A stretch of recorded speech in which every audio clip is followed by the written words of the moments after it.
Okay, this poem, Eavan Boland's poem, Inheritance, the idea of legacy, leaving things behind,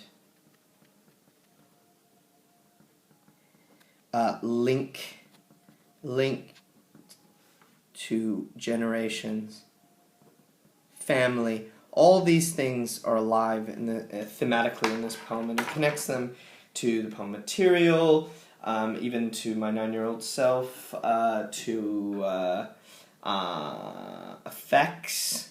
A number of poems I think would link with this. I have been wondering what I have to leave behind to give to my daughters. It's so conversational and plain language here. No good offering the view between here and Three Rock Mountain, the blueness in the hours before rain, the long haze afterwards. The imagery of the natural world is wonderful here, wonderfully described. Blueness, the hours before rain, there's a kind of tint to the air, the long haze afterwards, the view in this special place. The ground I stood on was never really mine. It might not ever be theirs. This line break here suggests that the thought is unfinished. The kind of way this is broken and lays here alone. I don't know if this works, but it suggests the kind of isolation, that she doesn't actually own this, that she feels that an inheritance is something physical that she can own and give. And the only thing that she has is the natural world, are these views. And she doesn't feel like it's hers, so it's not really theirs either.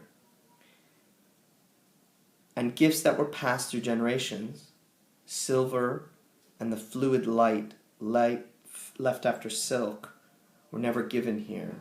Amazing. Wonderful. So things usually given between generations, silver and the fluid light after silk. I don't understand what that means, but I imagine it's just light going through silk, and how liquid it seems, how magical that light is. But silk being the important word there for me, and silver, there's no wealth here where she's from. There's no wealth given between generations. This is an island of waters, inland distances, with a history of want and women who struggled to make the nothing, which was all they had, into something they could leave behind. It's a really long sentence in that stanza. Want and women struggling to make nothing into something. So here, there's no wealth, but there are a lot of women who are fighting to make something that material that they can give on. And this is what she's really, it's what's really annoying her, it's really frustrating her, because they've been struggling to survive, and now she's worried that there may not be anything to give on. You can't give a view, can you? It's just something to look at. It's not mine, it's not theirs, it's just here. I have to have an inheritance, I have to have something I can give. I learned so little from them being the previous generations, I think. And here's a lament. She feels bad. The lace bobbin with its braided mesh, its oat straw pillow, and the wheat-colored shawl knitted in one season to imitate another are all crafts I have never had and never can hand on. So here we get one big thought that runs over the stanza. And wonderful description. Lace bobbin, braided mesh. I can really see the little lines and little holes. Oat straw and wheat colored. The colors are emphasize the natural world. Again, we have the bobbin and the mesh and knitting, emphasizing the craft of making. But the speaker never had those, and she can't hand on or give them away because she didn't pay attention. She didn't learn from these women. She didn't take it on board, and now she feels like she's lost. She's lost these skills. And all of a sudden, this lamentation of what was lost, what she failed to do, radically juxtaposes with this memory. But then again, and here we get the hope in this poem. There was a night I stayed awake, alert, afraid. Awake, alert, afraid. That triplet of A's is interesting. My first child who turned and turned. Fretful. That repetition really emphasizes the illness. Here we see the fear. When dawn came, I held my hand over the absence, I like this, of fever. So fever is over, and she's still holding it. Over skin which had stopped burning. She's up all night with her kid. As if I knew the secrets of health and air. So these things that she didn't learn, she did actually learn. They're secrets. They're hidden.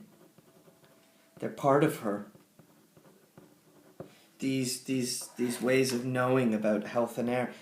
And listened to the silence and thought, I must have learned that somewhere. Listen to the silence. How do you listen? I mean, that's contradiction.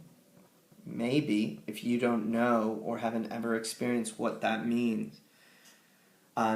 Once you have a lot of noise, you can and it's gone. You hear the silence, and you can listen to that silence.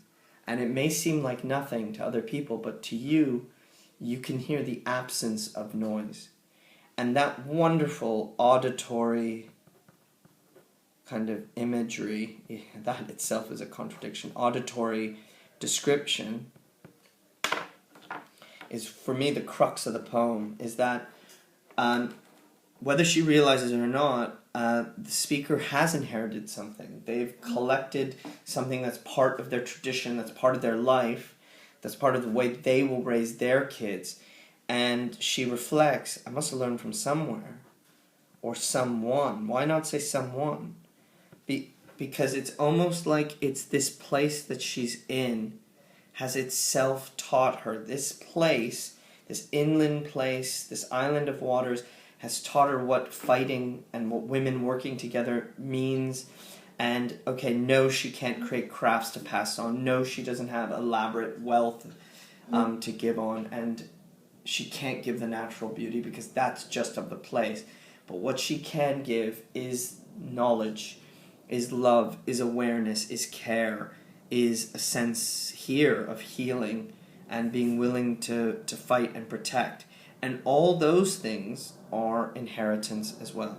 And again, in the poem, this isn't said explicitly. This is just gestured to, this is described, and there's a really kind of quiet epiphany, a moment of realization for the speaker that actually they have inherited and that they will inherit. And even though they didn't learn the things maybe they felt they should have, they've learned enough to survive and to pass on.